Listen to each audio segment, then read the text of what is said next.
राम मंदिर तो झांकी अभी बहुत और कुछ बाकी है, ये बताया है सर, इस पर क्या कहेंगे? तो हम चाहेंगे कि भारत के प्रधानमंत्री नरेंद्र मोदी इनके इस बयान पर बता दें कि सच है। जब उनका कैबिनेट का मंत्री इस तरह की बकवास कर रहा है तो देश के प्रधानमंत्री की ये एक मॉरल रिस्पॉन्सिबिलिटी बनती है, कलेक्टिव रिस्पॉन्सिबिलिटी बनती है कि वो अपने इस मिनिस्टर के बयान की तस्दीक कर दें। वो क्या कह रहा है, सच कह रहा है क्या? क्या आप काशी, मथुरा, टीले वाली मस्जिद, सुनहरी मस्जिद, जितने आरएसएस के पास जो 30-35 हज़ार मसाजिद के लिस्ट है, क्या वो सब ले लेंगे क्या आप लोग? तो देश के प्रधानमंत्री की जिम्मेदारी है कि वो अपने मिनिस्टर के इस बयान के ऊपर देश को बताएं कि उनकी पॉलिसी क्या है। लेकिन सर, आपने भी 2 दिन पहले स्टेटमेंट दिया जहां पे आपने कहा कि एक मस्जिद तो आपने खो चुकी है, बाकी मस्जिद भी are also under attack and आप कह रहे हैं कि सभी लोगों को एक साथ इकट्ठा होकर लड़ना चाहिए। आपके बयान को प्रोवोकेटिव माना जा रहा है और कम्युनल माना जा रहा है, और आपके ऊपर केस भी दर्ज हुआ है सर दिल्ली में। देखिए, नहीं, केस तो दर्ज होते रहता है क्योंकि मेरा नाम असदुद्दीन ओवैसी है। जहाँ तक मेरी बात है, मेरी जो स्पीच हुई है वो सच्चाई पर मुबन्नी है। क्या बाबरी मस्जिद को 6 दिसंबर के दिन डेमोलिश नहीं किया गया था? और जब डेमोलिश किया गया था तो किसी एक को भी सज़ा नहीं हुई? और मोदी सरकार ने डिसीजन के खिलाफ अपील क्यों नहीं की?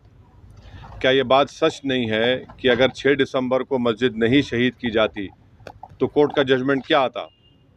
क्या ये बात सच नहीं है कि बग़ैर मुस्लिम पक्ष को बताए ताले खोले गए? जब कंप्यूटर नहीं था तो चंद मिनट की हियरिंग में जज साहब ने 26 या 25 पेज का ऑर्डर दे दिया और बाद में वही जज साहब ने अपनी किताब में लिखा कि उनको ऊपर से इशारा मिला क्योंकि उन्होंने अपने कोर्ट की दीवार पर एक काले बंदर को देखा।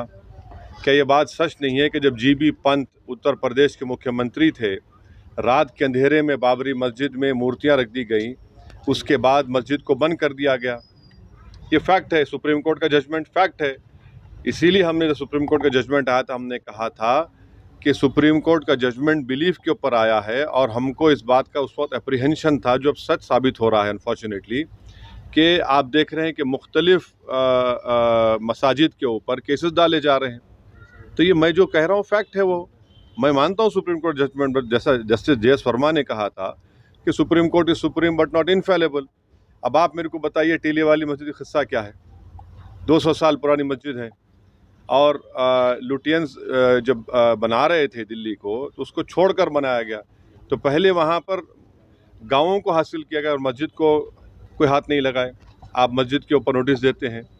तो ऐसे कई मसाजिद हैं जहाँ पर संघ परिवार से ताल्लुक़ रखने वाले लोग या उनकी आइडियोलॉजी से अपने आप को करीब मानने वाले लोग इस तरह के कोशिशें कर रहे हैं। तो अगर मैं इन कोशिशों को देश के सामने रख रहा हूँ तो मैं समझता हूँ कि मैं तो सच्चाई का काम कर रहा हूँ, बता रहा हूँ।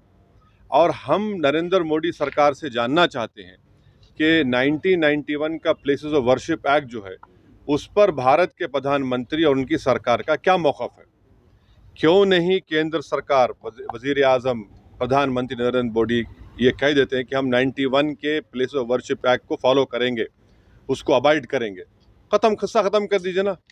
जब आप 91 के एक्ट को मानेंगे तो सब किस्से ख़त्म हो जाएंगे। मैं आज भी कह रहा हूं कि जिस दिन देश के प्रधानमंत्री ये चाहेंगे कि कोई मस्जिद के ऊपर कोई तमाशा ना हो, सब ख़त्म हो जाएगा। और तीसरी बात यह है कि बीजेपी से ताल्लुक़ रखने वाले एक कॉन्स्टिट्यूशनल फंक्शनरी है महाराष्ट्र के deputy chief minister Devendra Fadnavis, और वो ये कह रहे हैं कि उनके लिए बड़ा खुशी का दिन था क्योंकि 6 दिसंबर को वहाँ पर थे और बाबरी मस्जिद को शहीद कर दिया गया। अरे भाई, आप डिप्टी चीफ मिनिस्टर हैं, आप संविधान के ऊपर, आइन के ऊपर ओथ लिए हैं, और आप जिस दिन डेमोलिशन हुआ था उसको आप कह रहे हैं कि बड़ा अच्छा काम हुआ।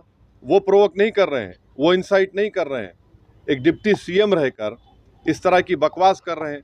और अगर देवेंद्र फडणवीस को इतना हिम्मत अब आ गई है तो कोर्ट में जाकर कहना था कि हाँ, मैंने तोड़ा मस्जिद को, कहना था ना। आपने नहीं कहा, डर के नहीं कहा आपने, और किसी को सज़ा नहीं हुई उसमें। तो डिप्टी CM है तो जाके कोर्ट में बोलना था कि हाँ, मैंने तोड़ा था। अब जितने लोग जो बोल रहे हैं, शिवसेना के लोग बोल रहे हैं, बोलिए जाकर कोर्ट को, क्यों नहीं कहा आपने? इकबाल जुर्म कर लेते वहाँ पर। भाई, अगर आप डरते क्यों हैं जेल से? और ये प्राइम मिनिस्टर की सरकार ने उस क्रिमिनल जजमेंट के खिलाफ अपील नहीं की। और दूसरा एकनाथ शिंदे जिसको बीजेपी सपोर्ट कर रही है, वो कह रहे हैं कि जो दरगाह है बरसों से, माने 200 साल 300 साल से दरगाह है, बोले उसको हम चेंज कर देंगे।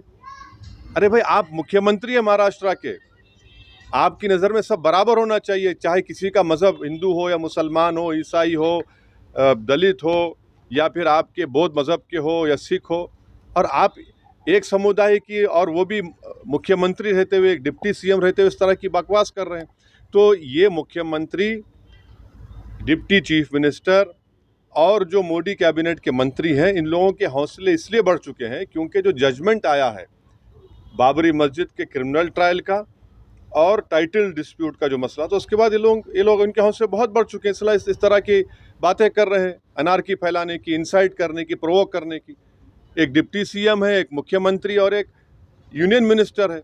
तो ये सब जिम्मेदारी देश के वजीर आज़म नरेंद्र मोदी पर आती है कि वो देश को बताएं क्या उनकी सरकार की क्या पॉलिसी है, बताएं हमको। Sir, sir, Congress Amit MP Malviya Abdul का एक खलीक ट्वीट ने आया सर कांग्रेस 22 एमपी तारीख इस सवाल उठा रहे हैं कोर्ट के जो तो क्यों नहीं उठा सकते? सर, मैं जब तक जिंदा रहूंगा 6 दिसंबर याद दिलाता रहूंगा। क्या सुप्रीम नहीं कोर्ट नहीं, का मैं judgment मैं को मैं ये नहीं, आप- सुनिए, मैं सुप्रीम कोर्ट का जजमेंट फाइनल है, तो क्या मैं 6 दिसंबर की याद नहीं दिलाऊं?